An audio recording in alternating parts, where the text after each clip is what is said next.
ನಮಗೆ 74 ಪ್ರವೇಶ ಆಗ್ಲತ್ತಿದ್ದೀವಿ.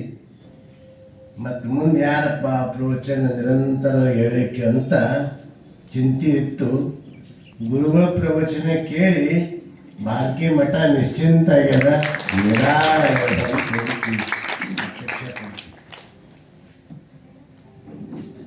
ಯಾಕಂದ್ರೆ ಎಷ್ಟು ಚಂದ ಅವರು ಬಿಡಿಸಿದ್ರು ವಚನ.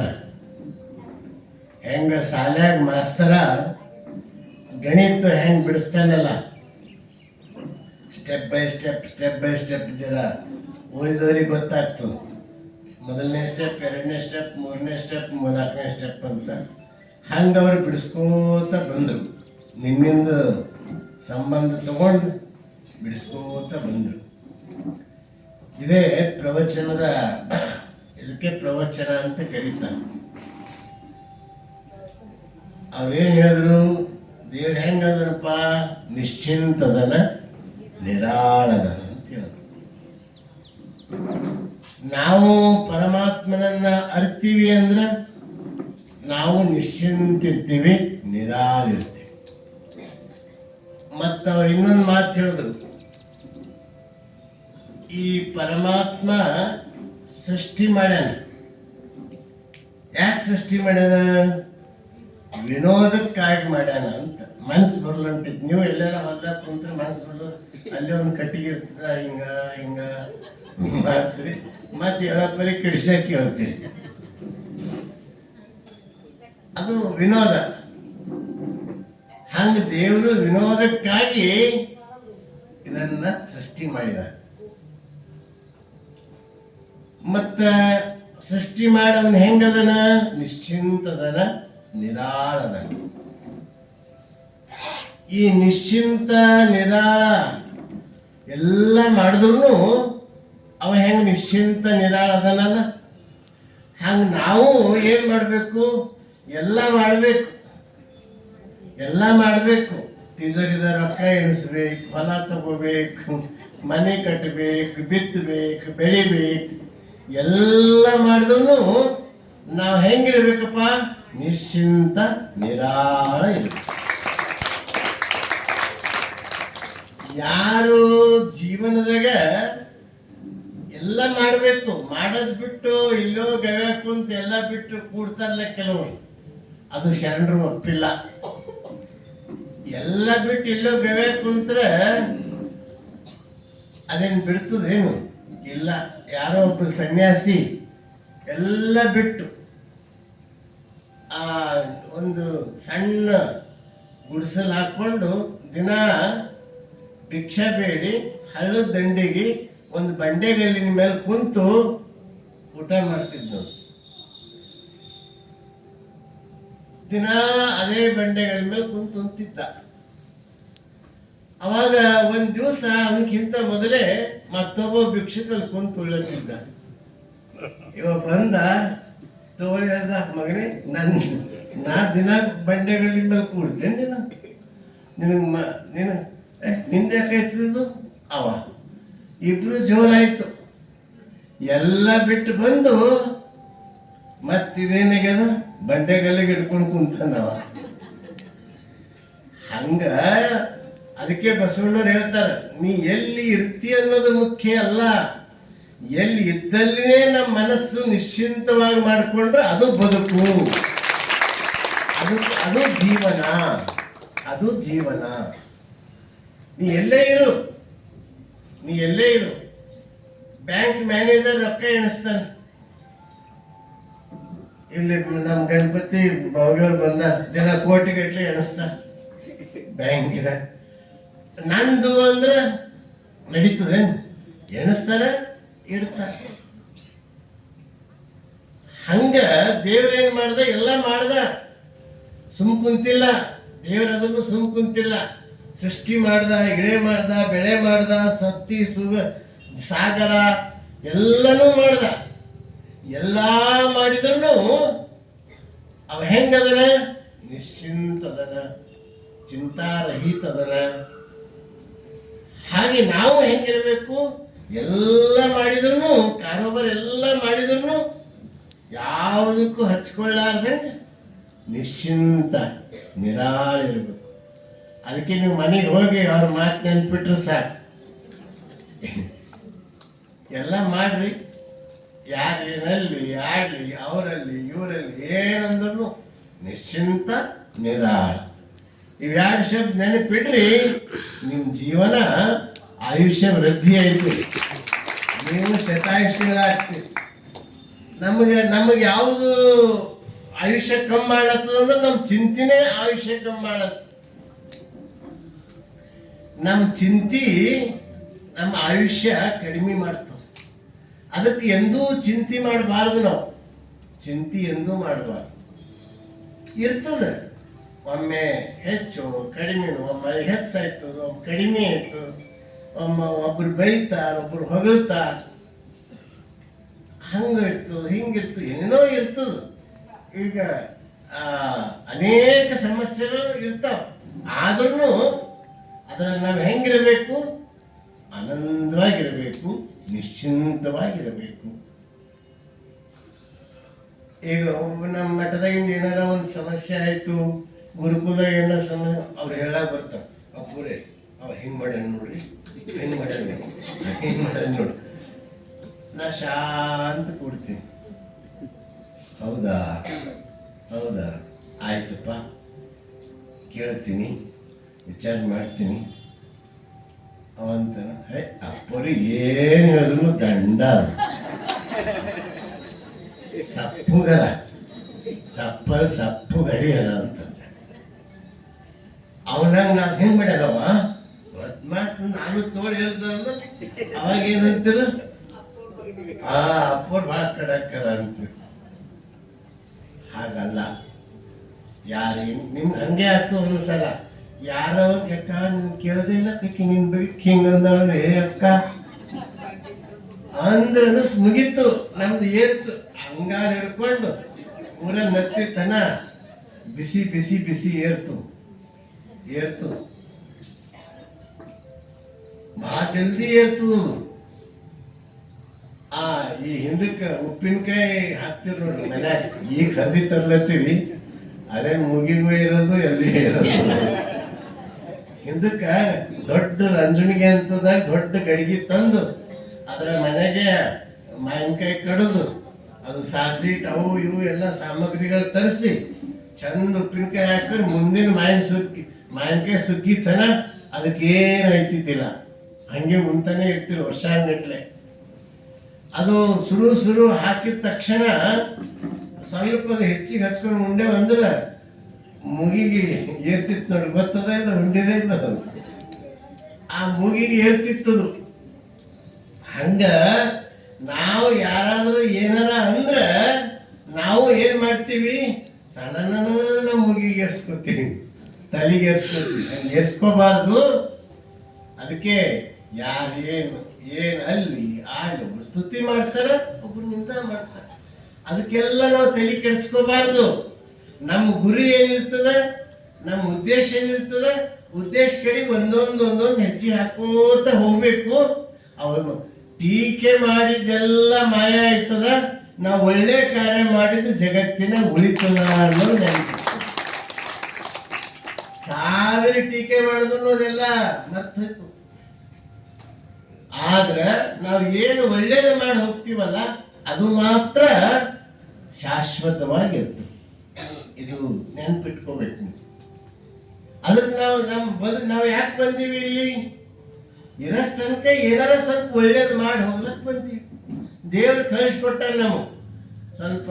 ನಾನು ಹೆಂಗೆ ಇದೆಲ್ಲ ಸೃಷ್ಟಿ ಮಾಡಿನಲ್ಲ, ನೀವು ಒಂದ್ರಾಗ ಏನಾರ ಒಂದು ತೊಡೆ ಒಳ್ಳೆ ಕಾರ್ಯ ಮಾಡಬಾರಪ್ಪ ಅಂತ ನಮಗೆ ಕಳಿಸ್ಕೊಟ್ಟಾನ. ನಾವು ಅದನ್ನ ಮಾಡಲಾರ್ದು ಬಿಟ್ಟು ಮತ್ತೇನೇನೋ ಮಾಡ್ಕೋತ ಕೂತೀವಿ. ಅದು ಮಾಡಬಾರ್ದು. ಅದಕ್ಕೆ ನಾವೇನ್ ಮಾಡ್ಬೇಕಪ್ಪ? ಎಲ್ಲ ಒಳ್ಳೇದು ಮಾಡಿದ್ರು ನಾವು ಒಳ್ಳೇದು ಮಾಡ್ತಾ ಇರಬೇಕು. ನಮ್ಮ ಬದುಕು ಮಾತ್ರ ಚಿಂತಾರಹಿತವಾಗಿರಬೇಕು, ಚಿಂತೆ ಮಾಡಬಾರ್ದು.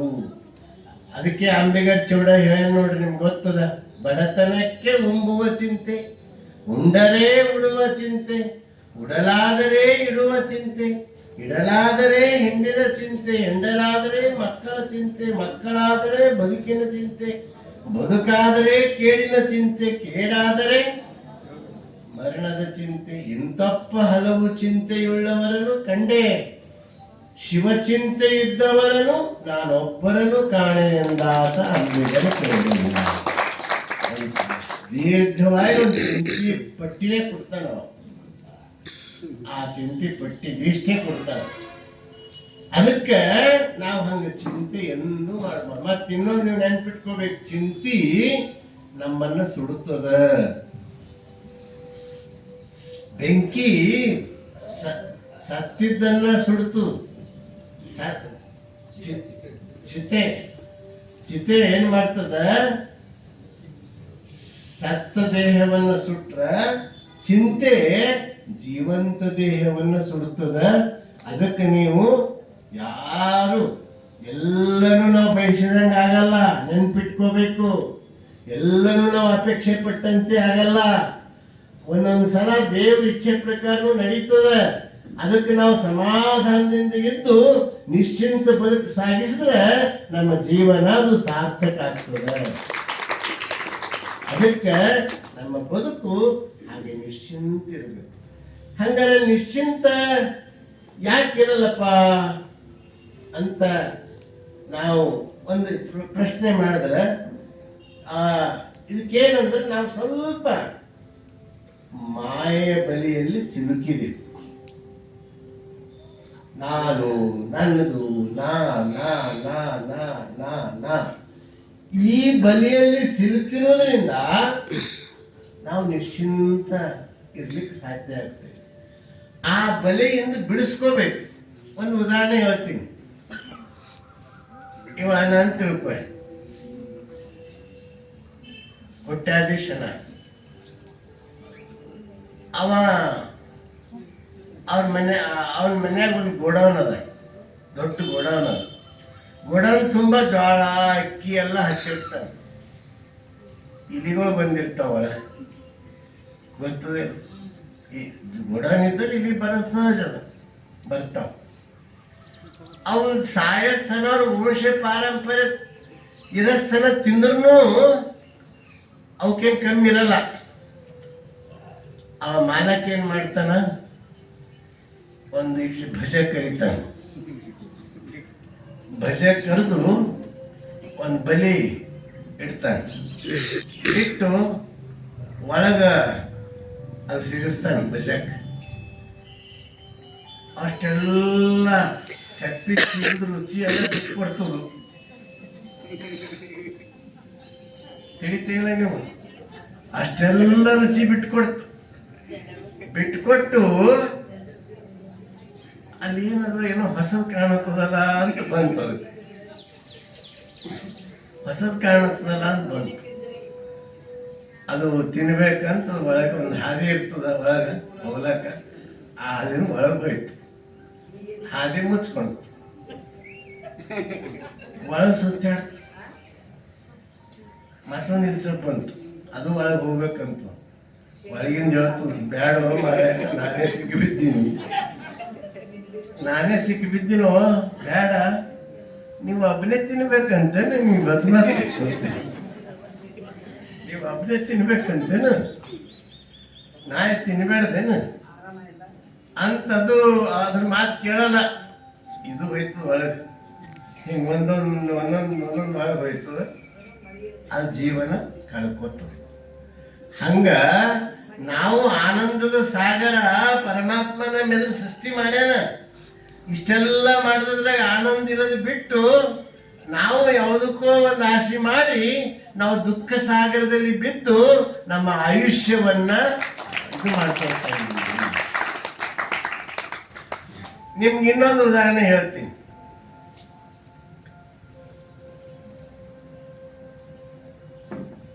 ಒಬ್ಬ ಸಾವುಕಾರ, ಬಹಳ ದಿವಸ ಮಕ್ಕಳಾಗಿಲ್ಲ. 15 ವರ್ಷ ನಂತರ ಮಕ್ಕಳಾದ್ರು. 3 ಮಕ್ಕಳಾದ್ರು. ಒಂದು ರೂಪಾಯಿ 3 ಮಕ್ಕಳಾದ್ರು. ಬಹಳ ಖುಷಿ ಆಯ್ತು. ದೊಡ್ಡ ಸಾವುಕಾರ. ಮಕ್ಕಳಿಗೆ ಆ ಏನಿಟ್ರು ಸಂತೋಷ ಪಡ್ಬೇಕಂತ ಬಂಗಾರ ಇಟ್ಟು ಕೈದಾಗ ಕಡಗ ಹಾಕದ, ಕಿವ್ಯಾಗ ಲೋಲಕ್ ಹಾಕದ, ಟಂಕಿನಾಗ ಬೆಳ್ಳಿದು ಅವೆಲ್ಲ ಕೊಳ್ಳಾಗ ಒಂದು ಚೈನ್ ಸರ ಎಲ್ಲ ಬಂಗಾರ ಆಭರಣಗಳನ್ನಿಟ್ಟು ಅವ ಖುಷಿ ಪಡ್ತಿದ್ದ. ಯಾರು ಖುಷಿ ಪಡ್ತಿದ್ರು ತಮ್ಮ? ಸಾವ್ಕಾರ ಖುಷಿ ಪಡ್ತಿದ್ದ. ಆ ಮಕ್ಕಳು ಆನಂದವಾಗಿ ಆಟ ಆಡ್ಕೋತ ಬೀದ್ಯಾಗ ಆಟ ಆಡ್ಲತ್ರು. ಆಡ ತಕ್ಷಣ ಆತಿನ ಮೂಗರ್ ಕಳ್ಳರು ಹೋಗ್ತಾ ಇದ್ರು. ಅವ್ರ ಮೇಲಿನ ಆಭರಣಗಳನ್ನ ನೋಡಿದ್ರು. ನೋಡಿದ ತಕ್ಷಣ ಏನ್ ಮಾಡಿದ್ರು ಅವರು? ನೋಡಿದ ತಕ್ಷಣ ಅವ್ರಿಗೊಂದು ಆಲೋಚನೆ ಬಂತು. ಒಬ್ಬ ಹೋದ, ಓಡ್ತಾ ಹೋಗಿ ಮಿಠಾಯಿ ತಂದ. ಮತ್ತೊಬ್ಬ ಏನ್ ಮಾಡ್ದ? ಮಗನಿಗೆ ಮಾತಾಡ್ಸ್ಕೋತ ವಿಶ್ವಾಸ ತಗೊಂಡ. ಏನೊಬ್ಬ ಮಗ, ಆರಾಮಿದ್ದೇನು, ಹಂಗ ಹಿಂಗ ಮಕ್ಕಳಿಗೆ ಸ್ವಲ್ಪ ಪ್ರೀತಿ ತೋರಿಸಿದ್ರೆ ಮಕ್ಕಳು ನಮ್ಮಂಗಾಯ್ತಾವ. ಅವಾಗ ಆ ಮಕ್ಕಳು ಏನ್ ಮಾಡಿದ್ರು? ಅವ್ ಪ್ರೀತಿ ತೋರ್ಸೋಣ ಒಬ್ಬ ಮಿಠಾಯಿ ತಂದ. ಮಿಠಾಯಿ ರುಚಿ ಹಚ್ಚದ. ಮಿಠಾಯಿ ರುಚಿ ನೋಡಿ ಆಭರಣ ಇಟ್ಟು ತಂದೆಗೆ ಮರ್ತರು ಹುಡುಗರು. ಯಾರಿಂದ ಬೆನ್ನ ಹತ್ತಿದ್ರು? ಮಿಠಾಯಿ ಕೊಡೋರಿಂದ ಬೆನ್ನ ಹತ್ತಿದ್ರು. ಅವರು ಹಂಗೆ ಮಿಠಾಯಿ ಆಸೆ ತೋರ್ಸ್ಕೋತ ತಿನ್ಸ್ಕೋತ ಮಟ್ಕೋತ ಖುಷಿ ಕುಡ್ಕೋತ ಮಕ್ಕಳಿಗೂ ಬಹಳ ಮಜಾ ಅನಿಸ್ತು. ಆಟ ಆಡ್ಕೋತ ಊರ್ ಹೊರಗೆ ಹೋದ್ರು. ಹೋಗಿದ ಕೂಡಲೇ ಒಮ್ಮೆಲೆ ಎತ್ಕೊಂಡು ಜೀವಿನಾಗ ಹಾಕೊಂಡು ದೊಡ್ಡ ಅರಣ್ಯಕ್ಕೆ ಒಯ್ದು ಅಲ್ಲೊಂದು ಹಳ್ಳ ಹರಿತಿತ್ತು. ಹಳ್ಳದಂಡಿ ಕುಂತು ಅವಾಗ ಏನ್ ಮಾಡಿದ್ರು ಅವರು? ಆ ಮಕ್ಕಳ ಆಭರಣವನ್ನ ಬಿಚ್ಕೊಂಡ್ರು. ಅವಾಗ ಕಣ್ಣೀರ್ ಬರ್ಲಿಲ್ಲ, ಅವರಿಗೆ ದಯ ಬರ್ಲಿಲ್ಲ, ಪ್ರೀತಿ ಬರ್ಲಿಲ್ಲ. ಅವ್ರೇನ್ ಮಾಡಿದ್ರು? ಮೂಗರ್ ಕುತ್ತಿಗೆ ಹಿಸ್ಕಿ ಹಾಕಿದ್ರು. ಅವಾಗ ಮ್ಯಾಲ ಮಣ್ಣು ಹಾಕಿದ್ರು, ಓಡ್ ಹೋದ್ರು. ಇದು ಉದಾಹರಣೆ ಆಯ್ತು. ಈಗ ನಾ ಹೇಳ್ತೀನಿ, ಪರಮಾತ್ಮ ಅನ್ನುವ ದೊಡ್ಡ ಸಾವ್ಕಾರ. ಅವನಿಗೆ ನಾವೆಲ್ಲ ಮಕ್ಕಳು, ಅವನೆಲ್ಲ ನಾವು ಮಕ್ಕಳು. ನಮ್ಗೆಲ್ಲ ಕೊಟ್ಟು ಸಂತೋಷ ಪಡ್ಬೇಕು ಅಂತ ನಮಗೆ ಏನೇನೋ ಕೊಟ್ಟಾನ. ಬಂಗಾರ ಕೊಟ್ಟಾನ, ಬೆಳ್ಳಿ ಕೊಟ್ಟಾನ, ಮತ್ತೊಂದು ಕೊಟ್ಟಾನ. ಇದೆಲ್ಲ ಕೊಟ್ಟು ಅವನು ಖುಷಿಯಿಂದ ನಮ್ಮ ಮಕ್ಕಳಿಗೆ ಆಟ ಆಡ್ಲಿ ಅಂತ ತಿಳ್ಕೊಂಡು ಇದೆಲ್ಲ ಹರಿವೇನ. ನಾವೇನ್ ಮಾಡತ್ತಿದೀವಿ? ಹರಿವಿದ ಕೂಡಲೇ ಅದರಲ್ಲಿ ಸಿಲುಕೊಂಡು ಮಾಯಾ ರೂಪಿ ಕಳ್ಳರು ಬಂದು ನಮಗ ತಗೊಂಡು ಹೋಗಿ ಎಲ್ಲಿಗೆ ಒಯ್ದಾರ? ಮೃತ್ಯು ಅನ್ನುವಂತ ಹಳ್ಳಕ್ಕೆ ಒಯ್ದಾರ. ಅಲ್ಲಿ ನಮ್ಗ ಅವರು ಕುತ್ತಿಗೆ ಹಿಸಕಬೇಕಲ್ಲತ್ತಾರ. ಅವಾಗ ನಾವು ಏನ್ ಮಾಡ್ಬೇಕು? ಓ ಶಿವನೇ, ಓ ತಂದೆಯೇ ರಕ್ಷಿಸು ಅಂತ ಯಾರು ಕರೀತೀರಿ ನಾವು ಉಳಿತೀವಿ. ಅದ ಕೆಳಗೆ ಹೋದ್ರೆ ನಾವು ಅಳಿತೀವಿ. ಅದಕ್ಕೆ ನಾವು ಹೆಂಗ್ ಮಕ್ಕಳು ಮೂಲ ತಂದೆ ಮರೆತು ಕರಡ್ ಹೆಂಗ್ ಬೆನ್ನ ಹತ್ತು ಹೋದ್ರು, ಅದೇ ರೀತಿ ನಾವು ಪರಮಾತ್ಮನ ಆನಂದ ನಿವಾಸವನ್ನು ಬಿಟ್ಟು ಪರಮಾತ್ಮನನ್ನ ಮರೆತು ನೋಡ್ರಿ, ಇಷ್ಟೆಲ್ಲ ಬಾಲ್ಕಿಯಲ್ಲಿ ಜನಾಖಣಿ ಮಳೆ ಬಿದ್ರೆ ಆಗ ಸಂಖ್ಯೆ 4 ಕಡಿಮೆನೇ ಆಗ್ತದೆ. ಯಾಕೆ? ಅವ್ರ ಆನಂದ ಸಾಗರ ಮರ್ತಾರ. ಆ ಕಡೆ ಹೋಗ್ತಾ ಇದ್ದಾರೆ. ಹಂಗ ಹೋಗ್ಬಾರ್ದು ಯಾವಾಗ್ಲೂ. ಯಾರು ಆನಂದ ಸಾಗರವನ್ನ ಮರೆತು ನಾವು ಆ ಕಡೆ ಹೋಗ್ತಿರ್ತೀವಲ್ಲ, ಹೋದಾಗ ನಮ್ಗೆ ಸಂಕಟ ಇರ್ತದೆ. ಅದಕ್ಕೆ ನಾವು ಇಂಥ ಪ್ರವಚನಾಮೃತವನ್ನ ಕೇಳದೆ ಒಂದು ಆನಂದ ಸಾಗರದ ಪರಶಿವ ದೇವ್ರು ಎಲ್ಲಿರ್ತಾನೆ? ಇಂಥ ಪ್ರವಚನ ಸಭೆಯಲ್ಲಿ ಇರ್ತಾನೆ. ಇಂಥ ಪ್ರವಚನ ಸಭೆಯಲ್ಲಿ ಇದ್ದು ನಾವು ಜೀವನದಾಗ ಅವಾಗ ನಾವು ನಿಶ್ಚಿಂತಿರ್ತೀವಿ. ಯಾರು ಇದರಲ್ಲಿ ಇರ್ತಾರೆ, ಯಾರು ಪರಮಾತ್ಮನ ನೆನಹು ಮಾಡ್ತಾರೆ, ಅವರು ನಿಶ್ಚಿಂತ ಇರ್ತಾರೆ. ಯಾರು ಪರಮಾತ್ಮನನ್ನ ಭಜಿಸ್ತಾರೆ, ಅವ್ರು ನಿಶ್ಚಿಂತ ಇರ್ತಾರೆ. ಹಂಗ ನಮ್ಮ ಬದುಕು ಸಾಗ್ಬೇಕು, ಹಂಗ ನಮ್ಮ ಬದುಕು ಜೀವನ ನಡೆಸ್ಬೇಕು. ನಾ ಅವಾಗ ಹೇಳ್ತೀನಿ, ನೀವು ಕೇಳಿರಿ. ಈ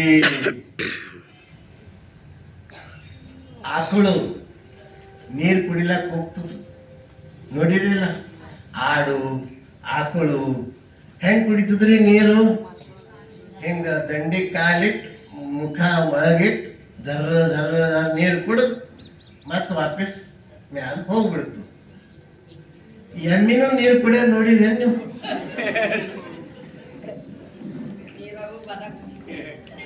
ಹಾ, ಎಮ್ಮಿ ಏನ್ ಮಾಡ್ತದ? ದಂಡಿಗೆ ನಿಂತು ಕುಡಿಯಲ್ಲ, ಒಳಗ್ ಹೋಯ್ತು. ಒಳಗ್ ಹೋಗಿ ಗುಟ್ಟಕ್ಕೆ 2 ಗುಟ್ಟು ಕುಡಿದು ಕಾಲ್ ತಿಕ್ಕಿ ಹೊಳಾಡಿ ಹೊಳಾಡಿ ಹೊಳಾಡಿ ರಾಡಿ ರಾಡಿ ಮಾಡಿ ಅದಕ್ಕೂ ರಾಡಿ ಅಂಟಿಸ್ಕೊಂಡು ಆ ಶುದ್ಧ ನೀರನ್ನು ಕೆಡಿಸಿ ಅದು ಮ್ಯಾಲ ಬರ್ತದೆ. ಹಂಗ ನಾವು ಕೆಲವರು ಬದುಕಿನಾಗ ಜೀವನ ಹೆಂಗ್ ಸಾಗಿಸ್ತಾರ? ಮ್ಯಾಲಕ್ಕೂ ನಿಂತು ದಂಡಿಗೆ ಬರೇ ನೀರು ಕುಡಿದ್ರೆ ಅದು ಶರಣ ಜೀವನ, ಅದು ಸುಖಿ ಜೀವನ, ಅದು ಸುಖಿ ಸಂಸಾರ, ಅದು ಆನಂದದ ಸಂಸಾರ. ಯಾರು ಅದು ಸಂಸಾರದ ರಾಡಿ ಮೆತ್ತಕೊಂಡು ಅಂತಿರ್ತಾರೆ, ನಡೆಯಕ್ಕ ಪ್ರವಚನ ಎಲ್ಲಕ್ಕ ನಂದು ರಾಡಿ ನನಗೆ ಸಾಕಾಗಿ ಹೋಗ್ಯದಂಗ, ಸಾಕಾಗಿ ಹೋಗ್ಯದ. ನಿನ್ನ ಪ್ರವಚನ ತಗೊಂಡು ನಾ ಏನು ಮಾಡಲಿ? ಹೋಗು, ನೀ ಹೋಗು, ಇಲ್ಲ ನೀನೇ ಬಾ, ನನ್ನ ಸರಿ ಕೂಡಟ್ ನಂದೆಲ್ಲ ಹೇಳ್ತೀನಿ ಕೇಳಂತ. ಹಾಗಲ್ಲ. ನಾವ್ ಹೆಂಗಿರ್ಬೇಕಪ್ಪ ಬದುಕಿನಾಗ? ನಾವ್ ಹೆಂಗ ಜೀವನದಲ್ಲಿ ಇರ್ಬೇಕು ಅಂದ್ರೆ ಆಕಳು ನೀರು ಕುಡ್ದಂಗ ಕುಡಿಬೇಕು, ಸ್ವಚ್ಛವಾಗಿ ಕುಡಿಬೇಕು, ನಾವು ಆನಂದ ಪಡಬೇಕು. ಹಾಗೆ ನಮ್ಮಲ್ಲೆಲ್ಲರೂ ಇರಬೇಕು, ಪ್ರೀತಿಯಿಂದ ಇರಬೇಕು. ಇದು ಇರ್ತದಲ್ಲ, ನೋಡಿರಿಲ್ಲ? ಈ ತೆಂಗು ಪಕ್ವ ಆದ ತಕ್ಷಣ ಒಳಗ ಅದು ತೆಂಗಿಗೆ ಹತ್ಕೊಂಡಿರಂಗಿಲ್ಲ, ಅದು ಗಿಟಕ್ಕಾಗಿರ್ತದೆ ನೋಡಿ, ಗಿಟಕ್ಕಾಗಿರ್ತದೆ. ಹಂಗೆ ಯಾರು ಪ್ರವಚನ ಕೇಳಿ ಪಕ್ವಾದ್ರಂದ್ರೆ ಸಂಸಾರ ಎಷ್ಟು ವಿಶಾಲ ಇದ್ರು ಅದ್ರೊಳಗೆ ಹಚ್ಕೊಳ್ಳಾರ್ದು ನೀವು ಗಿಟಕ್ಕಾಗಿರ್ತೀವಿ, ಗಿಟಕ್ಕಾಗಿರ್ತೀವಿ. ಹಂಗಿರ್ಬೇಕು ನಾವು. ಅದಕ್ಕೆ ಶರಣ ಏನು ಹೇಳ್ತಾರ? ಅದಕ್ಕೆ ನಿಶ್ಚಿಂತ ಬದುಕು ಸಾಗಿಸ್ಬೇಕಪ್ಪ. ನಿಶ್ಚಿಂತ ಬದುಕು ಸಾಗಿಸಿದ್ರೆ ನಿಜವಾಗಿ ನಮಗೆ ಬರ್ತಿರ್ತದ ಸ್ವಲ್ಪ ಮಾಯೆ. ಹೆಂಗೆ ಹೇಳಿದ್ರಲ್ಲ ಗುರುಗಳು, ಕಸ ಬೀಳ್ತದ ಸ್ವಚ್ಛ ಮಾಡೋದು ನಮ್ಮ ಕೆಲಸ, ಕಸ ಬೀಳ್ತದ ಸ್ವಚ್ಛ ಮಾಡೋದು ನಮ್ಮ ಕಾರ್ಯ. ಹಂಗ ನಾವು ಹೆಂಗ್ ಮಾಡ್ಬೇಕು ಅಂದ್ರೆ, ಈಗ ಈ ಹಿಂದಕ್ಕೆ ಕಂದಿಲ್ ಅಂತ ಇರ್ತಿದ್ವಲ್ಲ, ನೋಡಿದ್ರೆ ಕಂದಿಲ್, ಆ ಕಂದಿಲು ಹುಬಾಬ್ ಅಂತ ಇರ್ತಿದ್ವು. ಅದು ಸಾಯಂಕಾಲ ಆದ ಕೂಡಲೇ ಅದು ತಗೊಂಡು ಹುಬಾಬ್ ತೆಗೆದು ಹಿಂಗೆ ಬೆಳಗ್ತಿರು, ಬೆಳಗ್ಗೆ ಹಚ್ತೀರಿ. ಬೆಳಗಲ್ಲದೆ ಹಚ್ಚಿದ್ರೆ ಏನಾಗ್ತಿತ್ರಿ? ಪ್ರಕಾಶ ಬೀಳ್ತಿದ್ದಿಲ್ಲ, ಬೆಳಕು ಕಾಣ್ತಿದ್ದಿಲ್ಲ, ಕಪ್ಪ ಐತಿತ್ತದೆಲ್ಲ. ಹಂಗ ನಮ್ದು ಹೆಂಗಿರ್ತದಂದ್ರೆ ಅವಾಗ ಅವಾಗ ಅವಾಗ ಅವಾಗ ಕಪ್ ಹಾಕೋತ ಇರ್ತದ, ಕಪ್ ಹಾಕೋತ ಇರ್ತದ. ಯಾವಾಗ ಇಲ್ಲಿ ಸತ್ಸಂಗದಾಗ ಬರ್ತೀರಿ, ಆಶ್ರಮದಾಗ ಬರ್ತೀರಿ, ನಿಮ್ಮ ಹುಬಾಬ್ ಸ್ವಚ್ಛ ಆಗ್ತಾವ. ಆವಾಗ ನಿಮ್ಮ ಒಳಗೆ ಬೆಳಕು ಪ್ರಕಾಶಮಾನವಾಗಿರ್ತದೆ, ಪ್ರಕಾಶಮಾನವಾಗಿರ್ತದೆ. ಹಂಗ ನಮ್ಮ ಬದುಕಿನಾಗ ನಾವು ಪ್ರಕಾಶಮಾನವಾಗಿರಬೇಕು, ಚಂದಾಗಿರಬೇಕು. ಜೀವನದೊಳಗೆ ಆ ಬೆಳಕು, ಕಸ ಬೀಳೋದು ಸಹಜ, ಕಸ ಸ್ವಚ್ಛ ಮಾಡ್ಕೊಳ್ಳೋದು ನಮ್ಮ ಕರ್ತವ್ಯ.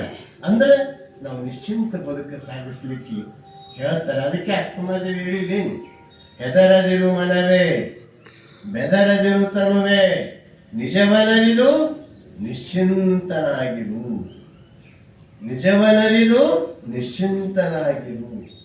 ಫಲವೀವ ಮರಣ ಕಲ್ಲು ಹೊಡೆಯವರೊಂದು ಕೋಟಿ, ನೆಲವದ ಒಬ್ಬರನ್ನೂ ಕಾಣೆ, ಭಕ್ತಿ ಉಳ್ಳವರ ಬಯರೊಂದು ಕೋಟಿ, ಭಕ್ತಿ ಇಲ್ಲದವರ ಬಯರು ಆರನೂ ಕಾಣೆ. ನಿಮಗೆ ತಿಳಿತೋ ಇಲ್ಲೋ? ಒಬ್ಬ ಚಲೋ ಹಣ್ಣಿನ ಗಿಡ ಮೆತ್ತಿ ಮೆತ್ತಿರ್ತಾವ.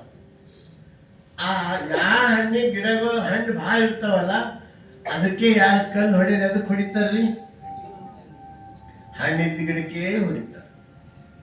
ಹಣ್ಣು ಇಲ್ಲಾದ ಗಿಡಕ್ಕೆ ಯಾರ ಕಲ್ಲು ಹೊಡೆದಿದ್ದು ನೋಡಿದೇನು? ಇಲ್ಲ. ಹಂಗ ಯಾರು ಭಕ್ತಿ ಮಾಡ್ತಾರ, ಲಿಂಗ ಪೂಜಾ ಮಾಡ್ತಾರ, ಮಠಕ್ಕೆ ಹೋಗ್ತಾರ, ಆಶ್ರಮಕ್ಕೆ ಬಂದು ಪ್ರವಚನ ಕೇಳ್ತಾರ, ಅವ್ರಿಗೆ ಬೈಯೋರು ಭಾಳ ಮಂದಿ ಇರ್ತಾರೆ. ಏನಕ್ಕೆ ಇನ್ನೊಂದು ಹೊಸದೇ ಆಯ್ತು. ಈಗ ಮಠ ಮಠ ಮಠ ಮಠ ಮಠ ಅಂತಿರ್ತಾರ. ಯಾರು ಏನು ಎಂದು ಹೋಗ್ಲಾರ್ದು ಯಾರೇ ನಂಬಲ್ಲ. ಎಷ್ಟೋ ಮಠಗಳವ ನಮ್ಮ ಜಿಲ್ಲೆಯಲ್ಲಿ ಬೇರೆ ಜಿಲ್ಲೆಗಳಲ್ಲಿ ಭಾಳ ಜನ ಆರಾಮಾಗಿ ಪೂಜಾ ಪ್ರಸಾದ ಮಾಡಿ ಮಸ್ತ್ ವೈಭವದಾಗ ಆರಾಮಾಗಿರ್ತಾರೆ AC ರೂಮಿನಾಗ. ಅವ್ರಿಗೆ ಯಾರ್ಯಾರೇ ನಂಬಲ್ಲ, ಒಬ್ರು ಟೀಕೆ ಮಾಡಲ್ಲ. ನಾವು ಹಗಲು ಇರುಳು ಏನಾರ ಅದು ಇದು ಅಂತ ಮಾಡಿದ್ರೆ ನಮ್ಮ 106 ಮಂದಿ ಅಮ್ಮೋರು ಇರ್ತಾರೆ.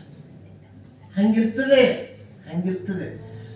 ಇದಕ್ಕೆ ಕಿವಿಗುಡ್ಲಾರ್ದೇನೆ ಅದಕ್ಕೆ ಅಕ್ಕಮಾದಿಗೆ ಉದಾಹರಣೆ ಕೊಡ್ತಾರೆ. ಭಕ್ತಿಯುಳ್ಳವರ ಬಯರೊಂದು ಕೋಟಿ ಜನ ಬೈತಾರಪ್ಪ. ಯಾರಿಗೆ ಬೈತಾರ? ಭಕ್ತಿ ಇದ್ದವರಿಗೆ ಬೈತಾರ. ಭಕ್ತಿ ಇಲ್ಲದವ್ರಿಗೆ ಯಾರು ಏನು ಅಂಬಲ್ಲ. ಪ್ರಭುದೇವರು ಹೇಳ್ತಾರೆ ನೋಡಿ, ಪತಿವ್ರತೆ ಕಣ್ಣೆತ್ತಿ ನೋಡಿದ್ರು ಜಗತ್ತು ಅಪವಾದ ಕೊಡ್ತದ. ವೇಶ್ಯ ಹೆಣ್ಮಗಳು ಏನ್ ಮಾಡಿದ್ರು ಯಾರು ಏನು ಅಂಬಲ್ಲ ಅಂತ ಒಂದು ವಚನದಲ್ಲಿ ಬರ್ತದ. ಹಂಗ ನಮ್ಮ ಬದುಕಿನಾಗ ನಾವು ಸಾತ್ವಿಕವಾಗಿ ಸಹಜವಾಗಿ ಭಕ್ತಿ ಶ್ರದ್ಧೆಯಿಂದ ಇದ್ರೆ ನಮ್ಗೆ ಜನ ಅಂತಿರ್ತಾರ. ಅದಕ್ಕೆ ಕಿವಿಗೊಡಬಾರ್ದು. ಅದಕ್ಕೆ ಹೇಳ್ತಾರ, ಹೆದರದಿರು ಮನವೇ ಬೆದರದಿರು ತನುವೆ ನಿಜವನರಿದು ನಿಶ್ಚಿಂತನಾಗಿರು. ಹಂಗ ನಮ್ಮ ಬದುಕು ಹೆಂಗ ನಿಶ್ಚಿಂತಿರ್ಬೇಕಪ್ಪ ಅಂದ್ರೆ ನಾವು ನಿಶ್ಚಿಂತವಾಗಿರ್ಬೇಕು. ಹೆಂಗಿರ್ಬೇಕು ನಿಶ್ಚಿಂತತೆ ಅಂದ್ರೆ ಏನೇ ಎಲ್ಲನೂ ಮಾಡ್ತಿರ್ಬೇಕು, ಮಾಡದಂತಿರಬೇಕು, ಮಾಡುವ ಮಾಟದೊಳಗೆ ತಾನಿಲ್ಲದಿರಬೇಕು. ಮಾಡದಂತಿರಬೇಕು, ಮಾಡುವ ಮಾಟದೊಳಗೆ ತಾನಿಲ್ಲದಿರಬೇಕು. ಈ ಗುರುಗಳು ಹಂಗೆ ಅಲ್ಲ. ನಮ್ಮ ಮಠದ ಆಸನೆ ಕೆಲಸ ಅವರೇ ಮಾಡ್ತಾರೆ. 50% ಅವರೇ ಮಾಡ್ತಾರೆ. ಎಷ್ಟು ಚಂದ ಮಾಡಿದ್ರಿ ಅಂತ ಯಾರನ್ನ ಕೇಳಿದ್ರೆ ನಾ ಮಾಡಿಲ್ರಿ, ಸಣ್ಣಪ್ಪವ್ರು ಮಾಡ್ಯಾರ, ಮಾಲಿಂಗವ್ರು ಮಾಡ್ಯಾರ, ಇದ್ರಲ್ಲಿ ಅವರು ಇಂಥವ್ರು ಮಾಡ್ಯಾರ ಅಂತ ಮಾಡ್ತಾ ಇನ್ನು ಯಾರ್ದಾರ ಒಬ್ರು ಹೆಸರು ಹೇಳ್ತಾರೆ. ನಾವು ಮಾಡಿದ್ದು ನಮ್ಮ ಮತ್ತೊಬ್ಬರ ಹೆಸರು ಹೇಳಿದ್ರೆ ನಮಗೆ ಒಳಗು ತಾಪ್ ಶುರುವಾಯ್ತು ನಮ್ಗೆ. ಯಾಕೆ ಮಾಡಿದಂತ ಹೇಳೋದಂಟಲ್ಲ ನೀವ ಹೇಳ್ಬದ್ಮಸನ ಅಂತ ಮನುಷ್ಯನಾಗ ಭಾವನೆ ಬರ್ತಿರ್ತೀವಿ. ಆದ್ರೆ ಅವ್ರು ಸತ್ತಾನೇ ಮಾಡ್ತಾರೆ, ಆದ್ರೂ ಇನ್ನೊಬ್ಬರ ಹೆಸರು ಹೇಳ್ತಾರೆ. ಇದಕ್ಕೆ ಅವ್ರು ಹೆಂಗಾರ ನಿಶ್ಚಿಂತರ ಇರ್ಬೇಕು ನಾವು. ಅದಕ್ಕೆ ಅಂತ ಶಕ್ತಿ ಬರೋದು ಹೆಂಗಪ್ಪ ಅಂದ್ರೆ ಸ್ವಲ್ಪ ಶಿವನ ಕಡೆ ನಾವು ಮುಖ ಮಾಡಬೇಕು, ಅಂತರ್ಮುಖಿ ಆಗ್ಬೇಕು. ಸ್ವಲ್ಪ ಬಹಿರ್ಮುಖಿ ಯಾವಾಗಲೂ ಇರ್ರಿ, ಬೇಡ ಅನ್ನಂಗಿಲ್ಲ. ಸ್ವಲ್ಪ ಅಂತರ್ಮುಖಿಯಾಗಿದ್ರೆ ನಮ್ಮ ಜೀವನ ಚಂದ ಆಗ್ತದ, ಸುಖಿ ಜೀವನ ಆಗ್ತದ, ಶಾಂತ ಜೀವನ ಆಗ್ತದ. ಅದಕ್ಕೆ ನಾವು ಸ್ವಲ್ಪ ಶಿವದೃಷ್ಟಿ ಎಲ್ಲ ಇರಬೇಕು. ನಾ ಹೇಳ್ತಿರ್ತೀನಿ ಅವಾಗ 0 ಇರ್ತದ, 2 0 ಹಾಕ್ತೀರಿ. ಎಷ್ಟಪ್ಪ ಬೆಲೆ? 2 0 0ನೇ. 3 0 ಎಷ್ಟು ಬೆಲೆ? 0ನೇ. 4 ಅದರಿಂದ ಒಂದು ಅಂಕಿ ಹಾಕಿದ್ರೆ ಎಷ್ಟಾಯ್ತು? 10,000 ಆಯ್ತು. ಇನ್ನೊಂದು 0 ಹೆಚ್ಚು ಮಾಡಿದ್ರೆ 1,00,000 ಆಯ್ತು. ಇನ್ನೊಂದು 0 ಹೆಚ್ಚು ಮಾಡಿದ್ರೆ 10 ಲಕ್ಷ ಆಯ್ತು. ಅಂಕಿ ತೆಗೆದ್ರೆ 0ನೇ. ಹಂಗ ನೀವು ಹೊಲ ಒಂದು 0 ಹಾಕ್ರಿ, ಮನಿ ಒಂದು 0 ಹಾಕ್ರಿ, ಬಂಗಾರ ಬೆಳ್ಳಿ ರೂಪಾಯಿ ರೊಕ್ಕ ಏನೇನೋ 0ಗಳು ಹೆಚ್ಚು ಮಾಡ್ರಿ, ಬ್ಯಾಡ್ ನಂಗಿಲ್ಲ. ಆದ್ರೆ ಪ್ರವಚನ ಲಿಂಗ ಪೂಜೆ ಅನ್ನುವಂಥ ಒಂದು ಅಂಕಿ ಮರಿಬ್ಯಾಡ್ರಿ ಅಂತ ನಾನು. ಇದು ಒಂದು ಅಂಕಿ ಮರ್ತ್ರಿ ನಮ್ಮ ಜೀವನ ನರಕ. ಅಂಕಿ ಉಳಿಸ್ಕೊಂಡ್ರಿ ನಮ್ಮ ಜೀವನ ಸ್ವರ್ಗ ಆಯ್ತದ, ಆನಂದ ಆಯ್ತದ, ಸಂತೋಷ ಆಗ್ತದ. ಅದಕ್ಕೆ ನಮ್ಮ ಅಂಕಿ ಮರಿಬಾರ್ದು. ಅದಕ್ಕೆ ಈ ಇತ್ತೀಚಿಗೆ ಹಲಸಿನ ಹಣ್ಣು ನಮ್ಮ ಕಡೆ ಇರ್ತಿದ್ದಿಲ್ಲ, ಈಗೀಗ ಬರ್ಲತ್ತಾವ ನೋಡಿ ಹಲಸಿನ ಹಣ್ಣು. ಗೊತ್ತದ ಇಲ್ಲ? ಆ ಹಲಸಿನ ಹಣ್ಣು ಬಿಡಿಸ್ಬೇಕು. ಹೊರಗಿಂದ ಎಲ್ಲ ಭಾಳ ರುಚಿ ಇರ್ತಾವು, ಹಳದಿ ಬಣ್ಣದ ಇರ್ತಾವ, ರುಚಿ ಇರ್ತಾವ. ಅದಕ್ಕೆ ಹೆಂಗ್ ಬಿಡಿಸ್ತಾರ ಅಂದ್ರೆ ಕೈಗೆಲ್ಲ ಎಣ್ಣೆ ಹಚ್ಕೊಂಡು ಅವು ನೋನು ನೋನು ನೋನು ಬಿಡಿಸ್ತಾರೆ. ಆ ಎಣ್ಣೆ ಹಚ್ಲಾರ್ದೆ ಹಂಗೆ ಬಿಡಿಸ್ರಿ, ಅಲ್ಲೇ ಕೈ ಮೆತ್ಕೋತಾವ, ಆ ಬಿಡಿಸ್ಲಿಕ್ಕೆ ಬರಲ್ಲ. ಹಂಗ ನಾವು ಎಲ್ಲ ಮಾಡ್ರಿ, ಪ್ರಪಂಚ ಮಾಡ್ರಿ, ಸಂಸಾರದಲ್ಲಿ ಇರ್ರಿ, ನಮ್ಮಂಗೆ ಎಲ್ಲ ಬಿಟ್ಟು ಕಾವಿ ಹಾಕೋಬೇಕಂತ ಹೇಳಂಗಿಲ್ಲ. ಬಸವಣ್ಣವರು ಗೃಹಸ್ಥ ಜೀವನಕ್ಕೆ ಬಹಳ ಪವಿತ್ರತೆಯನ್ನು ಕೊಟ್ಟಾರ, ಬಹಳ ಒಂದು ಗೌರವಿತ ಸ್ಥಾನವನ್ನ ಕೊಟ್ಟಾರ, ಪಾವಿತ್ರತೆಯನ್ನ ಕೊಟ್ಟಾರ. ಅದಕ್ಕೆ ಎಲ್ಲ ಕೊಟ್ಟರು ಹೆಂಗ ನಮ್ಮ ಜೀವನ ಇತ್ತು ಅಂತ ಇರಬೇಕು ಅಂದ್ರೆ ಆ ಈ ಪ್ರವಚನಾಮೃತ, ಲಿಂಗ ಪೂಜೆ, ಶರಣರ ಸತ್ಸಂಗ ಅನ್ನುವಂಥ ಎಣ್ಣೆ ಹಚ್ಕೊಂಬಂದು ಮರಿಬೇಡ್ರಿ ಅಂತ ನಾವು ಹೇಳೋದು. ಯಾರು ಮರೆಯಂಗಿಲ್ಲ ಅವ್ರು ನಿಶ್ಚಿಂತ ಇರ್ತಾರ, ಸುಖಿ ಜೀವನ ಇರ್ತದ ಅನ್ನಂತ ಮಾತನ್ನು ಹೇಳಿ ಮತ್ತೆ ಗುರುಗಳು ನಾಳೆಗೆ ಬರ್ರಿ ಅಂತ ಹೇಳ್ಯಾರ. ನೀವು ನಾಳೆ ಬರ್ಲಕ್ಕೆ ಮರಿಬೇಡ್ರಿ. ಕರೆಕ್ಟಾಗಿ 6ಕ್ಕೆ ಬರ್ರಿ, ಕರೆಕ್ಟಾಗಿ 7ಕ್ಕೆ ಹೋಗ್ರಿ. ಇವತ್ತ ನಮ್ಮ ಬೋಚ್ರೆ ಗಣಪತಿ ಬೋಚ್ರೆ ಅವರು ಅವ್ರ ಮಗ ಮದುವೆ ಆಗಿ ವಾರ್ಷಿಕೋತ್ಸವ ಇದೆ. ಅವ್ರು ಬಂದು ಆಶೀರ್ವಾದ ತಗೊಂಡು ಹೋಗ್ಬೇಕಂತ ಕೇಳ್ಕೊಳ್ತಾ ಇದ್ದೀನಿ. ಅವ್ರ ಸತಿಪತಿಗಳು ಬಂದು ಅವರೆಲ್ಲರಿಗೆ ಪ್ರಸಾದ ತಂದಾರ. ಬಾಳೆಹಣ್ಣಿನ ಪ್ರಸಾದ ಎಲ್ಲರೂ ಸ್ವೀಕಾರ ಮಾಡಿಕೊಂಡು ಹೋಗ್ಬೇಕು. ಇಂದಿನ ಪ್ರಸಾದ ದಾಸೋಹಿಗಳು ಪೂಜ್ಯರಿಂದ ಆಶೀರ್ವಾದ ಪಡಬೇಕು. ಶರಣೆ ಸುರೇಖಾ ಸಿರ್ಸೆ, ಶರಣೆ ಸಂಗೀತಾ ವಂಕೆ, ಶರಣೆ ಶಕುಂತಲಾ ಬಚ್ಚನ್ನ, ಶರಣೆ ಸಂಗೀತಾ ಮಾಶೆಟ್ಟೆ, ಶರಣೆ ರಾಜೇಶ್ವರಿ ವಂಕೆ, ಶರಣೆ ಶಕುಂತಲಾ ಬೆಲ್ದಾಳೆ, ಶರಣೆ ಬೇಬಾವತಿ ವಂಕೆ, ಶರಣೆ ಶಕುಂತಲಾ ಮಾಶೆಟ್ಟೆ, ಶರಣ ಸಂಗಮೇಶ್ ಶಿವರಾಜ್ ವಂಕೆ, ಶರಣೆ ಚೆನ್ನಮ್ಮ ಬೆಲ್ದಾಳೆ, ಶರಣೆ ಸಂಗೀತಾ ಮಾಶೆಟ್ಟೆ, ಶರಣೆ ಶ್ರೀದೇವಿ ಡೋನ್ಗಾಪುರೆ, ಶರಣೆ ಸುವರ್ಣ ಹಾಲ್ಕುಡೆ, ಶರಣೆ ಸರೋಜನಿ ಹಾಲ್ಕುಡೆ. ಎಲ್ಲ ಸದ್ಭಕ್ತರು ಪೂಜ್ಯರಿಂದ ಆಶೀರ್ವಾದವನ್ನು ಪಡ್ಕೋಬೇಕು.